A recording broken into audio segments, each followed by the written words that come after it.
Hello there. I'm going to demonstrate the endo pillow for you and show you how it works. This is the cover that we usually put on it to in between patients for new one for each new patient. But for demonstration purposes, I'm going to take it off. So this is my lovely assistant, Karen. She's offered to help me out with this little video. So the first thing I want to show you is that this left lateral position that she's in is the standard position for colonoscopy.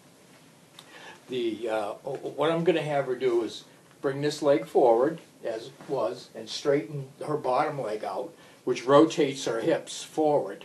Okay? And before she rotates all the way forward, I'm going to take the endo pillow and place it thusly, and then kind of wedge it, tilt it underneath. So now you see this is the second pressure column. Okay? There's only one pressure column that's in contact with her in her left lower quadrant. And now she is being sedated at this point, and I would just roll her a little further onto it, and now the doctor would start the colonoscopy. I would be able to feel, because of the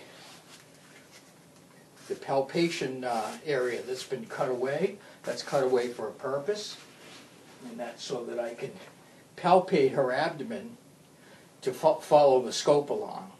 Now if I felt, this is her right upper quadrant, right lower quadrant, I'm sorry, and if I felt a loop going there, I could combine pressure in two spots by pressing this up in that area and rolling her a little more forward.